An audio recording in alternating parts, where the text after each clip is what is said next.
Hello students, I am Deepika, lecturer at GPC Hanumangarh in Mechanical Engineering Department.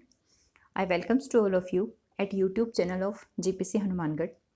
RAC की lecture series को आगे बढ़ाते हुए हम बात करेंगे VARS के बारे में, वेपर एब्जॉर्प्शन रेफ्रिजरेशन सिस्टम के बारे में। हमने बेसिक अभी तक जो कवर किया था वो था basic working principle of VARS। उसके बाद हर एक डिवाइस जिसमें क्या क्या वर्किंग हो रही है।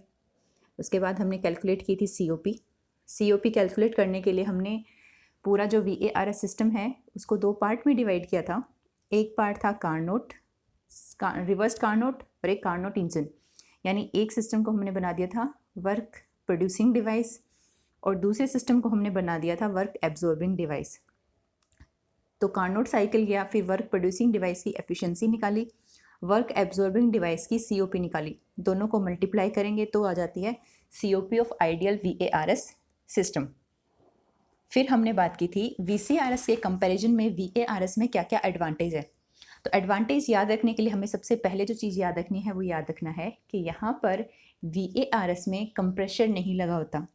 कंप्रेशर की जगह यहाँ लगा होता है एब्जॉर्बर, हीट पंप और जनरेटर।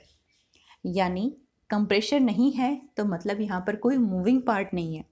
मूविंग पार्ट नहीं है तो यहाँ पर फ्रिक्शन की वजह से लॉस नहीं होंगे।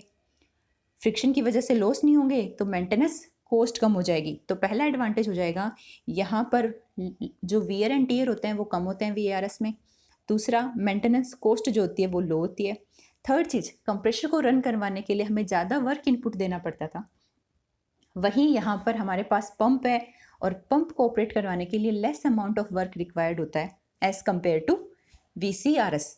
नेक्स्ट था कि हमने पढ़ा था कि यहाँ पर ये जो सिस्टम है VARS वो हीट ऑपरेटेड यूनिट है, यानी हमें यहाँ पे जो इनपुट देना पड़ता है वो यहाँ हीट है ना कि वर्क। तो यहाँ पर हम इस VARS सिस्टम को ऐसी जगह पर भी यूज़ कर सकते हैं जहाँ पर इलेक्ट्रिक पावर अवेलेबल नहीं है। हम यहाँ पर डायरेक्ट सोलर एनर्जी को भी यूज़ कर सकते हैं। ठीक है। नेक्स्ट हमने पढ़ा था जो VARS सिस्टम है वो 1000 टन कैपेसिटी तक यूज़ आता है। जो स्पेस रिक्वायरमेंट होता है वो VARS के लिए कम होता है एज कम्पेयर टू VCRS। ये हमने VARS के एडवांटेज पढ़े थे ओवर VCRS। नेक्स्ट देखते हैं कि वेपर एब्जॉर्प्शन रेफ्रिजरेशन सिस्टम के क्या क्या डिसएडवांटेज हैं। पहला डिसएडवांटेज है इस सिस्टम की एफिशिएंसी जो है वो लो है, क्योंकि एक तो ये हीट ऑपरेटेड यूनिट है फर्स्ट थिंग, एक वहाँ पर वर्क ऑपरेटेड यूनिट है। तो इन दोनों में अगर डिफरेंशिएट करें तो वेपर एब्जॉर्प्शन रेफ्रिजरेशन सिस्टम की जो एफिशिएंसी है या COP है वो होती है कम, taking long time to produce cooling effect. जैसे VCRS में एक ही रेफ्रिजरेंट था, उसी की फेज चेंज हो रही थी, यहाँ पर हमारे पास एक एब्जॉर्बेंट होता है और एक रेफ्रिजरेंट होता है।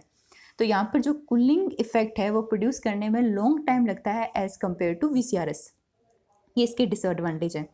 Kerosene oil gas flames gives bad smell. Due to the low working pressure, the COP of refrigerants is low, nearly 1.1।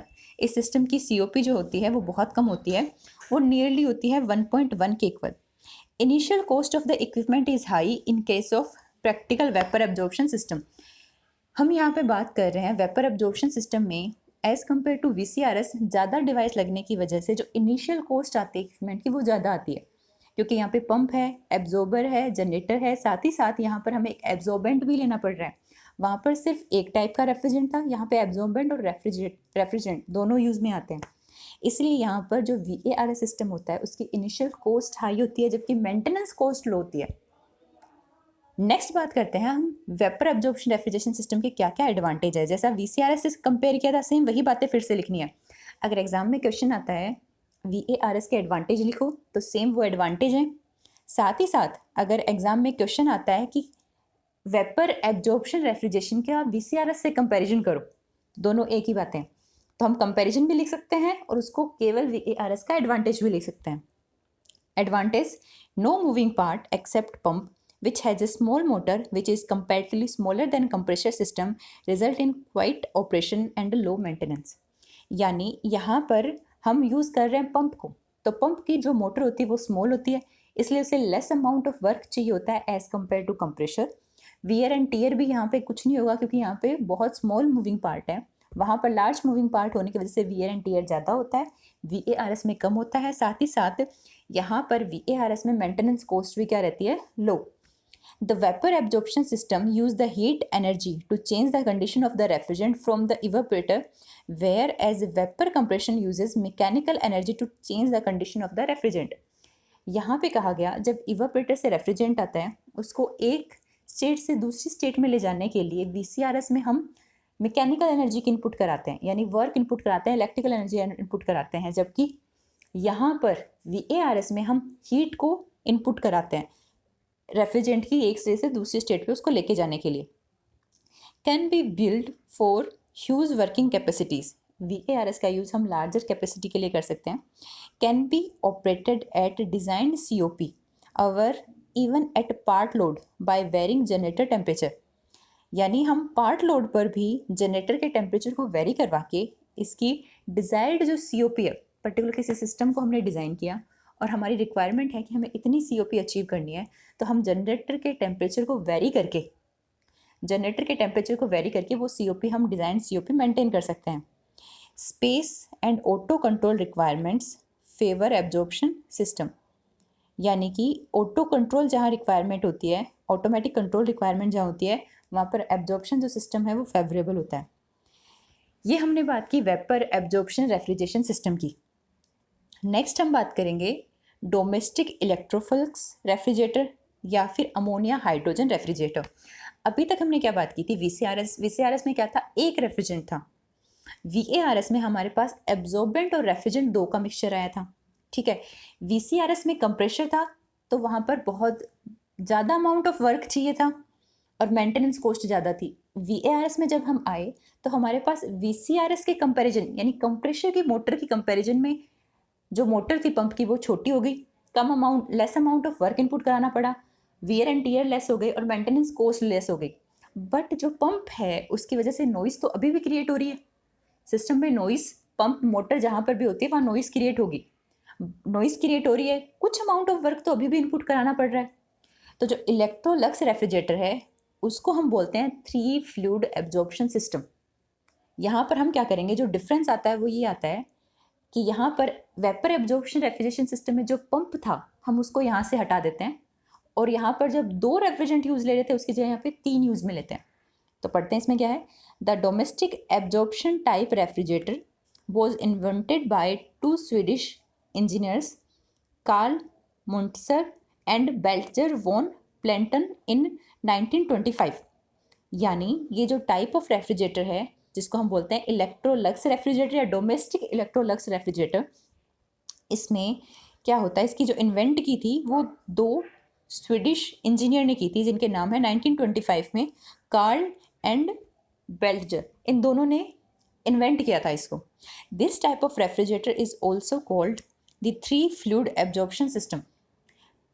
जो इलेक्ट्रोलक्स रेफ्रिजरेटर है मैंने बताया इसको 3 फ्लूइड एब्जॉर्प्शन सिस्टम क्यों बोलते हैं, क्योंकि इसका जो मेन पर्पस है वो क्या है, हमें मूविंग पार्ट को हटाना है ताकि सिस्टम में कोई मेंटेनेंस का खर्चा नहीं आए, कोई वियर एंड टीयर ना हो, ना ही कोई नॉइस प्रोड्यूस हो.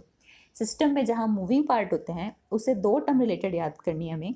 जब भी सिस्टम में मूविंग पार्ट होगा वहाँ पर वियर एंड टीयर होगा, साथ ही साथ मूविंग पार्ट है तो नॉइस जनरेट होगी, नॉइस जनरेट होगी तो noise pollution, wear and tear अगर वहाँ है तो फ्रिक्शन हो रहा है तो मेंटेनेंस कॉस्ट बढ़ेगी. The main purpose of this system is to eliminate the pump so that in the absence of moving part, the machine become noiseless. यानी हमारे 2 मोटो हैं कि एक तो मेंटेनेंस कॉस्ट को बिल्कुल जीरो पे लेके आना है, साथ ही साथ वहाँ पर कोई नॉइस प्रोड्यूस ना हो. The 3 fluid used in the system are water, ammonia and hydrogen.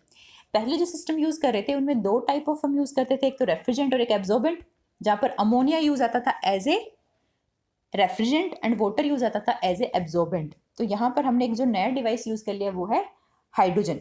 The system can not be use for industrial purpose as the COP of the system is very low. यहाँ पर हमने साथ ही साथ अब अगर हमसे इलेक्ट्रोलक्स रेफ्रिजरेंट का एडवांटेज और डिसएडवांटेज पूछें तो हम लिख सकते हैं बेसिक डेफिनेशन से. एडवांटेज क्या है?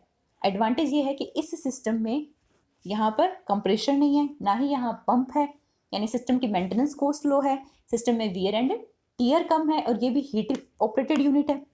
डिसएडवांटेज क्या है कि इस सिस्टम की COP बहुत ही कम है, ये इसका डिसएडवांटेज है. जैसा हमने पढ़ा था VARS में, तो इवापोरेटर से जब रेफ्रिजरेंट एंटर करता है एब्जॉर्बर में तो वहाँ पर अब हमारे पास हाइड्रोजन भी प्रेजेंट रहती है. तो वो वहाँ पर क्या करते हैं, वो जो रेफ्रिजरेंट था उसकी लो प्रेशर वेपर क्रिएट करती है, तो वो low pressure vapour without pump का यूज़ किए हुए अपने आप कहाँ तक पहुँच जाती है, जनरेटर तक पहुँच जाती है। पिछले जो सिस्टम था VARS में, वहाँ पंप का रिक्वायरमेंट क्या था, हमें रेफ्रिजरेंट और एब्जॉर्बेंट को कहाँ तक पहुँचाना था, जनरेटर तक। यहाँ पर जो हाइड्रोजन गैस है वो काम करेगी उसको लो प्रेशर की वेपर जनरेट करने में, ताकि वो कहाँ पहुँच जाए, जनरेटर तक। तो ये हो गया इलेक्ट्रोलक्स रेफ्रिजरेटर। अभी तक हमने हमारे सिलेबस में 2 यूनिट कंप्लीट कर लिए, फर्स्ट एंड सेकंड। थर्ड हम रेफ्रिजरेंट से शुरुआत करेंगे। तो सेकंड यूनिट में अभी जो हमने कवर किया है वो है VARS। उससे पहले हमने कवर किया था, बेसिक शुरुआत की थी हमने रिवर्स कार्नोट साइकिल से, एयर रेफ्रिजरेशन साइकिल से बात शुरू की थी, जहाँ रिवर्स कार्नोट पढ़ा था, रिवर्स ब्रेटन साइकिल पढ़ी थी। उसके बाद हमने पढ़ा था VCRS, vapour compression refrigeration system, फिर VARS, और लास्ट में अभी भी कंप्लीट किया है इलेक्ट्रोलक्स रेफ्रिजरेटर। इन सब की VCRS से न्यूमेरिकल क्वेश्चंस आते हैं, तो टाइप ऑफ न्यूमेरिकल भी पढ़े थे VCRS से, जो डिफरेंट टाइप बन सकते हैं, कैसे कैलकुलेट करेंगे। VCRS का बेसिक न्यूमेरिकल जो प्लेटफॉर्म था वो बिल्ड कर लिया है हमने। अब आपको उसके रिगार्डिंग ही जो क्वेश्चन है, किसी भी जो भी रेफरेंस बुक आप फॉलो करते हो उससे क्वेश्चन लगाने हैं। बेसिक वही रहेगा, हाँ थोड़ा मॉड्यूलेट हो सकते हैं, डेटा मॉड्यूलेट हो सकते हैं, बाकी बेसिक वही रहेगा उसमें। VARS में हमने क्या किया, बेसिक COP निकाला, बेसिक डेफिनेशन पढ़ी, उसके एडवांटेज डिसएडवांटेज पढ़े। सेम क्वेश्चन जो आएगा वो इसी तरीके से आएगा, या तो working principle, COP find out करना, एडवांटेज डिसएडवांटेज, या फिर VCRS है तो न्यूमेरिकल। नेक्स्ट स्लाइड से हम शुरुआत करेंगे रेफ्रिजरेंट की। Thank you.